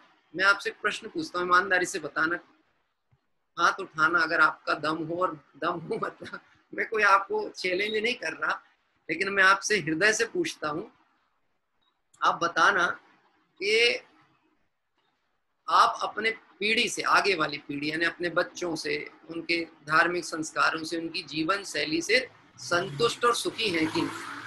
धर्म दृष्टिकोण से बात करना, धर्म दृष्टिकोण, धर्म की दृष्टि से आप संतुष्ट हैं कि नहीं, कि ये जो मैंने सोचा था धर्म मार्ग का, भले मैं कितना कर पाया नहीं, लेकिन मेरी भावना है कि अच्छे धर्म मार्ग में लगे, तो आप उस विषय में संतुष्ट हैं कि नहीं अपनी पीढ़ी से? बहुत कमाते हो वो एक अलग मैटर है, वो तो पुण्य पाप के उदय का खेल है, लेकिन आपका अंतर्मन क्या कहता है? आप संतुष्ट हैं कि नहीं? हाथ उठा के जवाब दे सकते हैं, यदि डर नहीं हो तो। गजब की बात है, पंचम काल में बच्चे, माता पिता बच्चों से डरते हैं। हाँ, बच्चों से डरते हैं। बोलो बड़े कौन है? बच्चे की बड़े? हाँ? वो तो पैदा हुआ बच्चा, और दादाजी की दाढ़ी खींच खींच के उनको ज्ञान देता है, शिक्षा देता है, दाढ़ी खींच के, कान पकड़ पकड़ के लटकता है। वो काय के लिए लटकता है? मोही जीव को लगता है हाँ देखो प्यार, प्रेम कर रहा, प्रेम कर रहा। वो कान पकड़ पकड़ के खींच खींच के तुमको उपदेश दे रहा है, कहाँ रचो पर पद में न तेरो, पद यहे क्यों दुख सहे। कहाँ फंसे हो, कहाँ रचे हो, हमारे चक्कर में रहोगे तो संसार में दुखी होने वाले हो। कान पकड़ पकड़, जैसे गुरु शिक्षा देते ना, कान खींच के। पहले के गुरु कान खींचते थे, आज नहीं खींच सकते। आज ज्ञान के संसाधनों पे इतनी बाउंडेशन हो गई है, गुरु को गुरु पद पे नहीं रखा गया। आप बच्चों को डांट नहीं सकते, आज बच्चों के साथ ऐसा नहीं कर सकते, इतने कानून लगा दिए। अब बताओ ज्ञान उन तक आएगा कैसे? हमारे यहाँ धवल जी साहब है, धवल जी, बहुत से लोग जानते होंगे धवल जी को। तो धवल जी हैं, धवल जी ऐसा कान पकड़ते हैं, हम लोग जाते हैं ना पैर पड़ेंगे या उनसे बात करें तो ऐसा कान पकड़ के खींचते हैं जम के, तो अपने को ऐसा लगता है बाप रे कितनी जोर से खींच दी। तो हमने पूछा एक दो बार कि आप ऐसा कान क्यों खींचते हैं हम लोग? तो बोले यहाँ पर ऐसी एक्यूप्रेशर की ग्रंथि होती, बोले इससे जरा तुम्हारा ब्लड सर्कुलेशन दिमाग में ठीक चलता रहेगा। हाँ, बोले हमारे जो हम पढ़ते थे बचपन में, वहाँ ये सब पद्धतियां अपनाई जाती थी। कान खींचना ये कोई दंड नहीं था, कान खींचना एक तरह का एक्यूप्रेशर था, जिसके माध्यम से हमारे शरीर तंत्र में रक्त संचार तेजी से होता था, मस्तिष्क में ब्लड तेजी से पहुंचता था। क्या कह रहे हैं? लेकिन आज ज्ञान के संसाधनों पे बाउंडेशन हो गई, बंधन लग गए। अब बोलो ये सारी चीजें जो हैं, ये पतन है कि उत्थान है? तो पतन, और लगता उत्थान। मैं जो प्रश्न किया था अभी आप लोगों ने उत्तर नहीं दिया। मैंने प्रश्न किया था आप अपनी पीढ़ी से संतुष्ट हैं कि नहीं? नहीं है तो वैराग्य अंगीकार करने के विषय में क्या विचार करते हैं? अपनी बात कर रहा हूं, उनकी नहीं। तो ये अपन संतुष्ट नहीं है, अपने को लगता है अपने अनुकूल नहीं है अपने साथ। तो वैराग्य आप अंगीकार करें, इसमें आपका क्या विचार है? करना चाहिए कि नहीं करना चाहिए? अपने को करना चाहिए ना भाई। परद्रव्य का परिणमन अपने अनुसार नहीं है, अपन ने कोशिश भी अगर नहीं होता तो अपने लिए तो राजमार्ग यही है कि जिस पंथ चले भगवंत वही आचरिए। हाँ, अपन वो पंथ पे चले। लेकिन गजब की बात है, हम अपनी सोच को देखें, अगर आज हमारे बच्चे को धर्म रुचि ना हो तो इस बात का दुख, ये धर्म से नहीं जुड़ता, मंदिर नहीं आता, पूजा भक्ति में नहीं बैठता, सोता रहता, ऐसा करता, और कदाचित उसको धर्म रुचि लग जाए उसकी भवितव्य होना के अनुसार, और वो दुकान में उसका आकर्षण घटने लगे, वो मंदिर में ज्यादा बैठे, स्वाध्याय में बैठे, विद्वानों की संगति में रहे, हर शिविर में जाने को सोचे, तो भी माता पिता को चिंता हो जाएगी। किस बात की चिंता? ये ज्यादा तो नहीं सुधर जाएगा, ज्यादा ना सुधर जाए, हैं? बिगड़ा भी ना रहे और ज्यादा भी नहीं सुधर जाए। तो निश्चित तो करो आप चाहते क्या हो। ज्यादा ना सुधर जाए मतलब मान लो उनको क्या भय लगता है, अगर इसका वैराग्य बढ़ गया, इसने गृहस्थ दशा छोड़ दी, मुनि बन गया, तो हमारे बुढ़ापे में हमें सहयोग कौन करेगा, हमें देखेगा कौन, हमें पालेगा कौन, एक इतना सारा एम्पायर हमने खड़ा किया, इसको संभालेगा कौन। इसका मतलब है हमारी दृष्टि में अभी खुद विषय वासना पड़ी हुई है, हम दूसरे के लिए सत्प्रेरणा के कारण नहीं बन सकते। क्या कह रहे हैं? ये पतन है सोच का। ये 16 स्वप्न इस बात को बता रहे हैं, कल्प वृक्ष टूटा दिखा, मतलब क्षत्रियों का मार्ग था, जहां पर राजा होने पर भी उस राज्य पद को लात मार के दिगंबर दीक्षा अंगीकार करते थे। प्रथमानियों उठा के देखो, ऐसे ऐसी घटनाक्रम आपको देखने मिलेंगे। गर्भ में ही बालक है, बच्चा गर्भ में है, और उन्होंने पहले प्रतिज्ञा कर ली कि जिस दिन बालक गर्भ में आएगा उसी दिन जिन दीक्षा अंगीकार कर लूंगा। क्या कह रहे हैं? प्रथमानियों की घटनाएं, नाम मुझे स्मरण नहीं रहते। तो वो बस जैसे ही खबर मिली, पत्नी ने कई दिनों तक, रानी ने कई दिनों तक छिपाया कि इन्हें पता ना लग जाए, नहीं तो ये मुनि दीक्षा अंगीकार कर लेंगे। पर छिपते क्या, ऐसी बातें। और जिस दिन उन्हें पता चला, अरे पुत्र गर्भ में आ गया है, और मैंने तो मुनिराज से प्रतिज्ञा ली थी कि बस उस दिन राजपाट छोड़ दूंगा, तुरंत गर्भ में ही राज तिलक कर दिया और दिगंबर दीक्षा अंगीकार करके चल पड़े। वह बालक जो गर्भ में है उसके ऊपर क्या असर पड़ा है?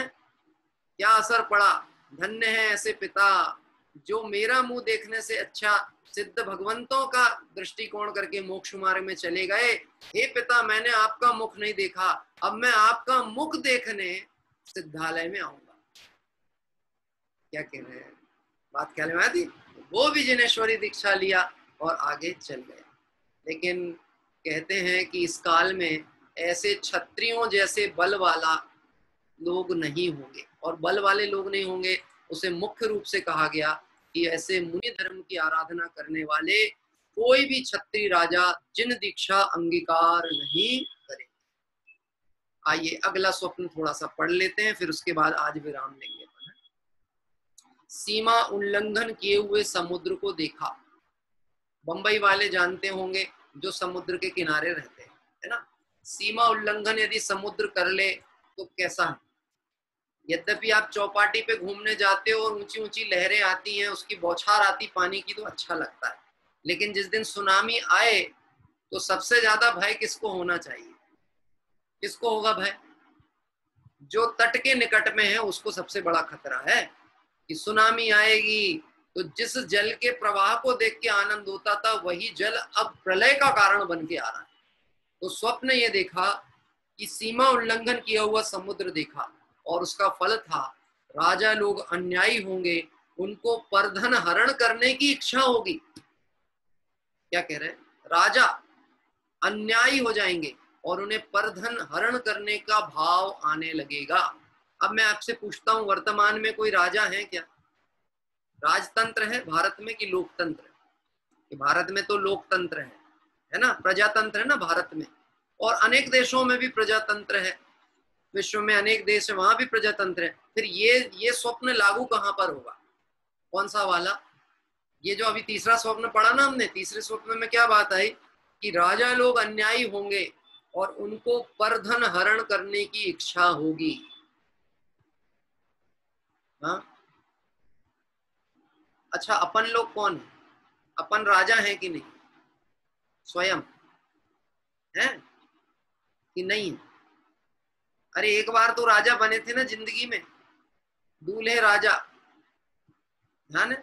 दूल्हे राजा बने थे, दूल्हे राजा की बारात आई, और वो जो घर में बैठी हुई थी वरमाला लिए, वो अपने को क्या मानती है? जो राजा को वरण करे सो रानी। तो राजा रानी और कौन है? जो अन्यायी होंगे इस काल में, जिनको जगत को चलाने का प्रभुत्व अधिकार रखने का जिसका परिणाम है वो अपने को राजा मानता है। और इस काल में राजा अन्यायी होंगे, यानी जो पद पे रहेंगे वह तो होंगे ही होंगे, पर जो गृहस्थ की भूमिका में है वह भी अन्यायी होंगे, उन्हें परधन हरण करने का भाव आएगा। मालूम है, हमारे को जब भी बात आती है हम इन शब्दों का उत्तर जो खोजते हैं वो दूसरे की तरफ से देखते हैं। साहब आज के नेता बहुत भ्रष्ट है, बहुत नीयत खराब है इन लोगों की, हैं? एक करोड़ों करोड़ों रुपए दबा के बैठे हैं स्विस बैंक में, इधर उधर ऐसा वैसा। क्या कह रहे? मैं आपसे ईमानदारी से पूछता हूँ, आपकी अंतरात्मा इस बात को अनुमोदना करने को तैयार है कि रियली में ब्लैक मनी व्हाइट होनी चाहिए? हा? होनी चाहिए कि नहीं होना चाहिए? आपका मन क्या कहता है? नहीं होना चाहिए, ब्लैक ब्लैक ही रहना चाहिए और व्हाइट नहीं होनी चाहिए। 2 नंबर 1 नंबर में कन्वर्ट होना चाहिए कि नहीं होना चाहिए? बोले होना तो चाहिए पर अपनी नहीं, दूसरे की। क्या कह रहे? अपनी नहीं होना चाहिए, दूसरे की होना चाहिए। क्योंकि हमें अपराधी हमेशा दूसरा ही दिखता है, स्वयं का अपराध अपराध बोध नहीं दिखता। आपको पता है, जैसे कोई राजा अपने पद मर्यादा के विरुद्ध किसी दूसरे के राज्य पे अधिकार करना चाहता है, उसका स्वामी बनना चाहता है, उसे कष्ट देकर के भी अपनी प्रभुत्व को बढ़ाना चाहता है, ऐसे अपनी भी दृष्टिकोण ऐसी है, भले दिगंबर जैनी क्यों ना हो और मंदिर निर्माण कर रहा हो, घर की बात नहीं कहते, मंदिर बना रहा हो, और अगर उसकी नीयत में इतनी बात आ जाए, ये तो गवर्नमेंट की जगह है, कोई दिक्कत नहीं, 1 फीट कॉलम बाहर निकाल लो, मंदिरों के लिए कोई नहीं रोक सकता। अरे देखो, अन्य मत के मंदिर तो रोड पे बने रहते हैं, कोई हटा पाया आज तक? है, सैकड़ों वर्ष हो गए कोर्ट केस चलते चलते, कोई हटा पाता है भगवानों को? नहीं। चलो अपन भी एक काम करेंगे, अपन भी किसी की जगह पे कब्जा करके मंदिर बना लेंगे, कम कीमत पे खरीद लेंगे, दबाव डालेंगे। अरे विचार करके देखो हमारी सोच और दृष्टिकोण कैसा होता है। धर्म के नाम पे हम दूसरों को दुहाई देते हैं, धर्म के नाम पे। रिक्शा वाला हो, रिक्शा वाला, और मंदिर की पार्सल कहीं छोड़ने जाना हो, मंदिर का कोई सामान कहीं छोड़ने जाना हो, तो रिक्शे वाले से बोलते कितने लेगा? बोले 50 रुपए। क्या बोलता है? मंदिर का सामान है, 20 रुपए देंगे तेरे को। हैं? भगवान के नाम पे तो इतना कंसेशन करना चाहिए।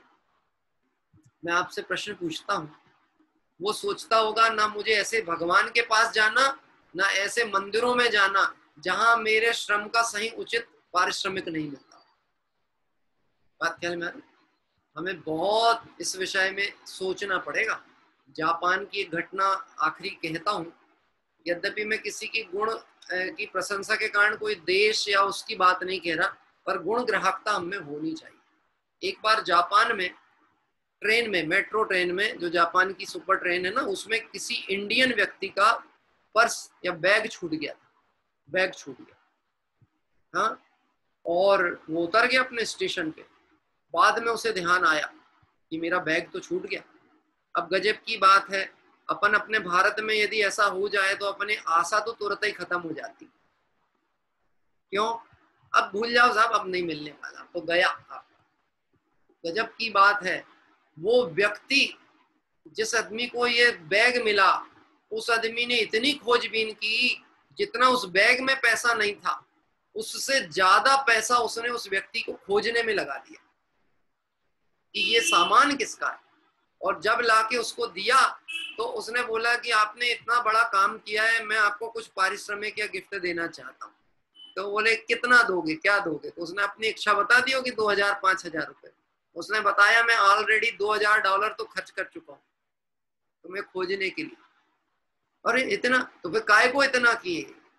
मालूम उसने इतना अच्छा उत्तर दिया, ये मैंने आपके लिए नहीं किया, ये मैंने अपने देश की विश्वास को बचाने के लिए किया, ताकि कल को कोई व्यक्ति ये ना कहे कि जापानी लोग धोखेबाज होते हैं, जापानी लोग चोर होते हैं। मैंने अपने देश की साख बचाने के लिए काम किया। ऐसे ही समझना चाहिए हमें। जिन धर्म की शान यदि बचानी है, हाँ, ये धर्म हमारा है, हमें अति प्यारा है, हम हैं इसी की शान में। गाते हैं ना भजन, अपन गा ले, 2 पंक्तियां गा करके पूर्ण कर लेते हैं।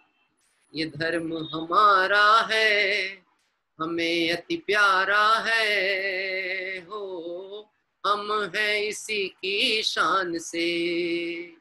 अरे ये गौरव जहान का, ये धर्म हमारा है, हमें अति प्यारा है, ओ हम हैं इसी की शान से।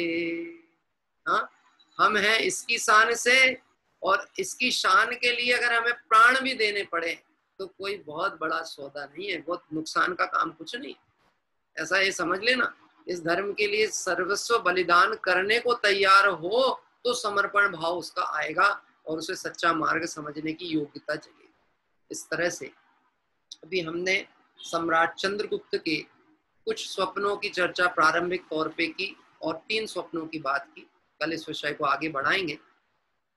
यद्यपि मैं अपनी व्यस्तता के कारण से कहूँ या जो भी कह लें, मेरे ध्यान से ओझल हो जाती बात। मैं कल फिर किसी से बोल नहीं पाया था कि भजन कौन लेगा, तो जिसका भजन तैयार हो वो हाथ उठा दे। हाँ जी, जल्दी से हाथ उठाएं। तैयार है जी श्रीमती सरिता जी नायक सिवनी से। जी मैं आमंत्रित करता हूँ श्रीमती सरिता जी नायक। ये मेरी मौसी हैं, मेरी माँ की सबसे छोटी बहन। आपका माइक अनम्यूट कर लो मौसी, आपका माइक अनम्यूट कर लो। जय जी ने आवाज आ रही है? हाँ आ रही है, आवाज आ रही है।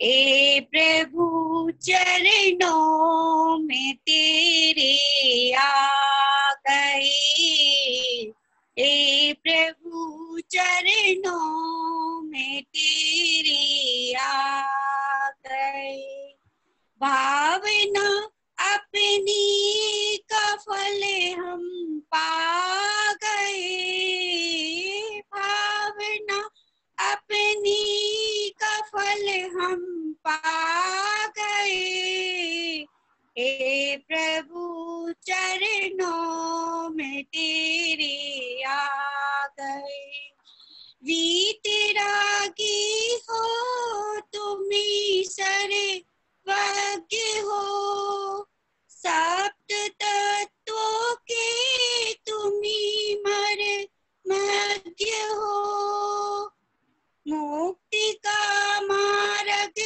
तुम्ही से पा गए, हे प्रभु चरणों में तेरे आ गए, विश्व सारा है झलकता ज्ञान में, किंतु प्रभु वर लीन है निज ध्यान में, ध्यान में निज ज्ञान को हम पा गए, ध्यान में निज ज्ञान को हम पा गए, हे प्रभु चरणों में तेरे आ गए, हे प्रभु चरणों में तेरे आ गए, तुमने बतलाया जगत को आत्मा, द्रव्य दृष्टि से सदा परमात्मा, निज आज निज परमात्मा पद पा गए, आज निज परमात्मा पद पा गए, प्रभु चरणों में तेरे आ गए, हे प्रभु चरणों में तेरे आ गए, भावना अपनी का फल हम पा गए, हे प्रभु चरणों में तेरे आ गए। जय जिनेन्द्र। हे प्रभु चरणों में तेरे आ गए, भावना अपनी का फल हम पा गए। ऐसी बहुत सुंदर भक्ति अभी हमने श्रीमती सरिता जी नायक जो कि सिवनी से हैं उनके माध्यम से भी सुनी। मुझे शायद ऐसा कुछ ध्यान आता है कि मैंने डॉक्टर साहब, इंदौर वाले डॉक्टर साहब से सर कल मैसेजिंग पे बात की थी, लेकिन मैं शायद अपने विकल्प जाल से वो चीज़ भूल गया। उनकी बेटी के लिए कल शायद उन्होंने भजन के लिए मेरी बात हुई थी। आज के लिए हुई थी क्या सर? आज के लिए हुई थी। हाँ कोई बात नहीं, आज हम 2 भक्ति का लाभ लेंगे, जिनवाणी स्तुति लघु करेंगे, कोई बात नहीं। आइए हम आमंत्रित करते हैं डॉक्टर साहब जो इंदौर से, उनकी बेटी डॉक्टर हमारे ज्योति जी बहन हैं इंदौर से, उनकी बेटी के द्वारा भी जिनवाणी स्तुति का, अपने भक्ति का एक लाभ प्राप्त। आप अनम्यूट करिए बेटा। हाँ, हो गया। जय जिनेंद्र। थोड़ा पास से बोलिए, आवाज थोड़ी कम आ रही है आपकी, बाकी आ रही है। हाँ बोलिए। निर्ग्रंथता की भावना अब हो सफल मेरी, बीते अहो आराधना में हर घड़ी मेरी, करके विराधन तत्व का बहु दुख उठाया, आराधना का यह समय अति पुण्य से पाया, मिथ्या प्रपंचों में उलझ अब क्यों करूं देरी, निर्ग्रंथता की भावना अब हो सफल मेरी, जब से लिया चैतन्य के आनंद का आस्वाद, रमणीक भोग भी लगे मुझको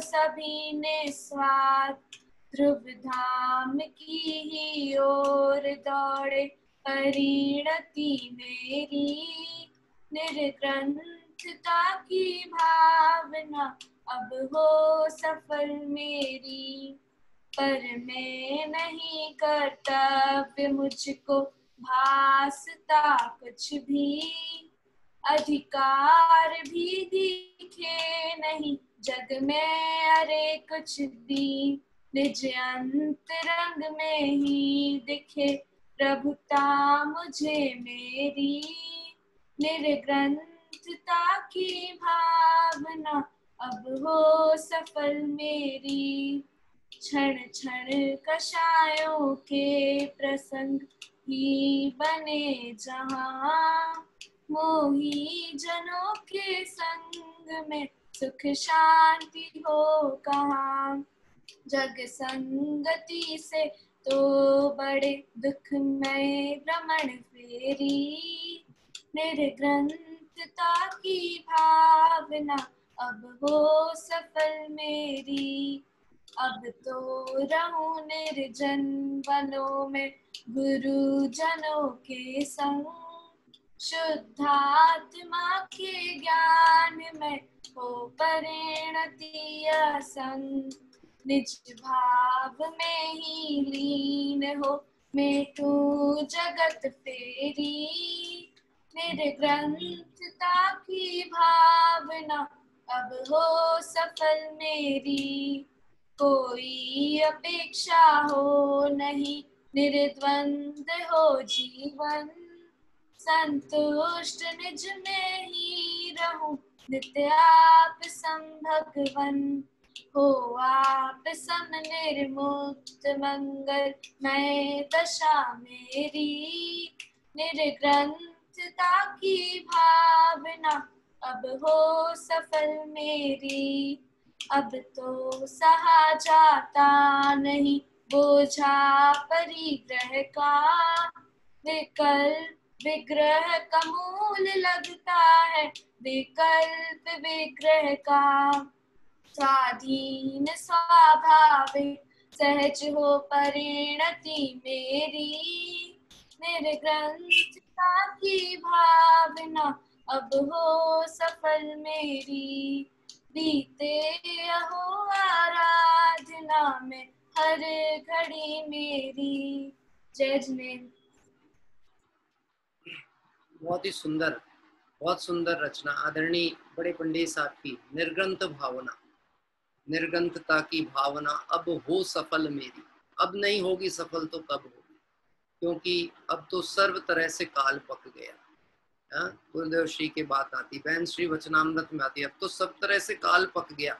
अब अगर हम देखें तो जो आत्महित के लिए सुयोग्य साधन की बात हम कहें, वह सारी व्यवस्थाएं आज उपलब्ध हैं, और यदि अब हम निर्गंत भावना का अंदर में परिणाम नहीं सजाते तो कब कर पाएंगे। इसलिए बहुत सुंदर निर्ग्रंथ भावना। ये वास्तव में अभी तो इन्होंने, इस बेटी ने पढ़ा है, लेकिन हम इसको एकांत में बैठे पढ़ें, चिंतन करें और अंदर में भाव करें, हाँ, कि वह दशा कब आएगी, वह अवस्था कब आएगी। अपूर्व अवसर ऐसा किस दिन आएगा, कब होऊंगा बायांतर निर्ग्रंथ जब, संबंधों का बंधन तीक्ष्ण छेद कर, विचिरूंगा कब महत पुरुष के पंथ जब, अपूर्व अवसर ऐसा किस दिन आएगा। ऐसा बहुत सुंदर। मैं मतलब अगर आज चूक जाता ना तो एक मुझे बहुत एक मन में एक वो बात होती है, उत्साह किसी का टूटना नहीं चाहिए धर्म मार्ग में। देखो अपन लोग ऐसा भले बोल लेते हैं, हम बड़े लोग भी हो ना, आपसे बोला जाए, अरे आप छोड़ो, आप मतलब हमसे बोला जाए आपको 15 मिनट बोलना है और हम 1 घंटा तक इंतजार करें और हमारी बारी आए और बिजली चली जाए, तो हम पूरे MP बोर्ड को कोस डालेंगे। क्या कह रहे हैं, भले हम धर्म जानते हो सब कुछ, लेकिन परिणाम होता ना, एक भाव जुड़ता है का। तो मुझे एकदम से स्मरण आया कि मैंने अचानक हाथ उठवा के बुलवाई भक्ति में, ध्यान आया कि ये बेटी तो तैयार करके बैठी थी। मैंने कहा कोई बात नहीं, आज हमको 2 भक्तियों का लाभ प्राप्त हुआ और बहुत सुंदर भक्ति इनके द्वारा भी हुई। आइए भाव प्रतिक्रमण पाठ करते हैं। हे अरहंत प्रभु, मुझसे मन वचन काय द्वारा, तत्कारित अनुमोदना द्वारा, समरंभ समारंभ आरंभ द्वारा, क्रोध मान माया लोभ द्वारा, प्रमाद इत्यादि विभावों द्वारा, इस भव में या पूर्व भव में सच्चे देव शास्त्र गुरु की अभिनय हुई हो, व्रतों में अतिक्रम व्यतिक्रम अतिचार अनाचार दोष लगाया हो, एकेंद्रिय से लेकर पंचेंद्रिय तक किसी भी जीव की हिंसा हुई हो, विराधना हुई हो, दिन या रात में लगाए सर्व दोषों का पश्चाताप व्यक्त करता हूं, क्षमा मांगता हूं, वह मेरे सभी दोष मिथ्या हो, मैं मुझ में रहूं, इस प्रकार मैं इन सभी दोषों का प्रायश्चित करता हूं। ओम नमः सिद्धेभ्यः। आइए संक्षिप्त जिनवाणी स्तुति पूर्वक आज का अपना स्वाध्याय सभा पूर्ण करेंगे। निज निधि निज में बताई, यह अनंत उपकार है, इसके लिए जिनवाणी माँ को वंदना सतवार है। 3 बार नमोकार मंत्र का पाठ विधि पूर्वक करें।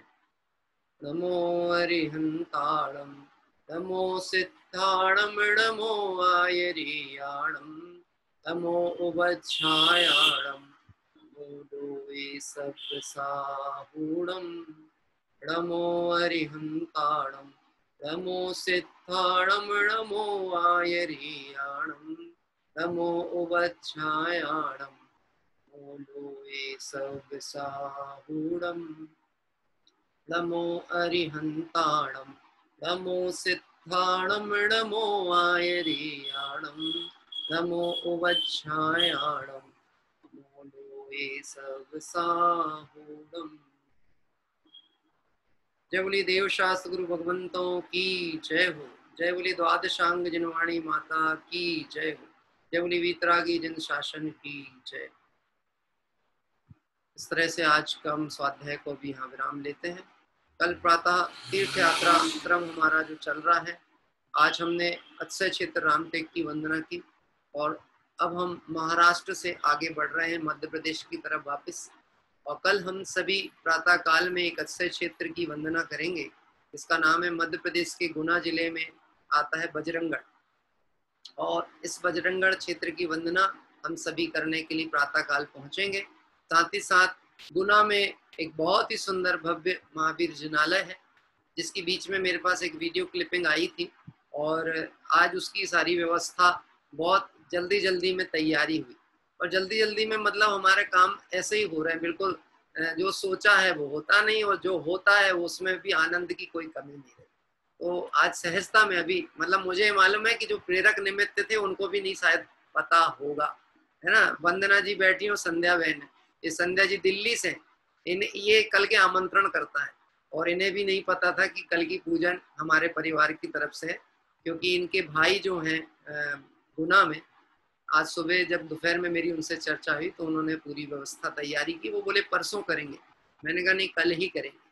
तो कल प्रातःकाल बजरंगगढ़ क्षेत्र के दर्शन और महावीर जिनालय की पूजन हम सभी प्रातःकाल करेंगे। बहुत भव्य जिनालय है, बहुत भव्य जिन मंदिर है, और बजरंगगढ़ तो एक ऐतिहासिक अतिशय क्षेत्र है। जिन्होंने नहीं देखा होगा वह वास्तव में चूके ही है, क्योंकि आज वर्तमान में वह क्षेत्र तो अपनी प्राचीनता को उस वहाँ पर नहीं है, अब नया निर्माण आदि हो रहा है, लेकिन फिर भी हमने उसके कुछ चित्र, पुराने चित्र वगैरह व्यवस्थित इकट्ठे कर लिए हैं, जिनके माध्यम से उस क्षेत्र की इतिहास का दर्शन हमें प्राप्त होगा। और कल मैं इस विषय पे आपको स्मरण कराऊंगा। मैंने अपनी कक्षा में 5 इंद्रिय के विषयों की एक दिन उदाहरण दिया था, और मुझे वह बजरंगगढ़ का मंदिर ही दिखता है उसमें। तो मैं उस विषय की कल प्रातःकाल चर्चा करेंगे। 8 बजे हम सभी पुनः 7:55 से ज्वाइनिंग चालू करेंगे। और अभी मैं मैसेजेस अभी तैयार करूंगा, वीडियो वगैरह सब, तो जो परिवार हैं उन परिवारों को अभी प्रेषित करेंगे 10 मिनट के अंदर, और बाकी हमारे सारे ग्रुपों में तो सूचनाएं पहुंच जाती हैं। तो आप अपने रिलेशंस में, अपने परिवारजनों में सभी को सूचित करें, और जिन्हें भी कल आपके साथ आपके आमंत्रण पे जुड़ना है वह सभी लोग इस तीर्थ वंदना क्षेत्र की वंदना के लिए पधारें। साथ ही साथ हम वह शांति भावना रखते हैं, हमारे स्वाध्याय प्रेम ग्रुप के कोई भी भाई इस महा बीमारी और महाव्याधि से बचें, बुद्धि पूर्वक बचें, बिल्कुल राज आज्ञा पालन करें, और कदाचित कर्मोदय जनित ऐसी अवस्था अपने साथ बन जाए तो धैर्य ही अवलंबन है, धर्म ही सहायक है, और ज्ञान ही सर्व समाधान कारक है। ऐसा विचार करके धैर्य रखें। बिल्कुल केवली शुद्ध केवली वितरागियों के मार्ग पे चलने वालों का कर्म बुरा नहीं कर सकते, तो ये सब व्यवस्थाएं क्या बुरा कर सकती। निश्चित ही वो अल्पकाल में स्वस्थ होंगे और हमारे साथ पुनः इस तीर्थ यात्रा में जुड़ेंगे। कल प्रातः हम सभी मिलेंगे इसी मंगल भावना से। इन भगवंतों के स्वरूप स्मरण करते करते वह अपूर्व अवसर आएगा कि हम भी दिगंबर मुनि दीक्षा अंगीकार कर अल्पकाल में सिद्धत्व को प्राप्त करेंगे। ऐसी भावना से विराम लेते हैं। सभी साधर्मियों को जय जय।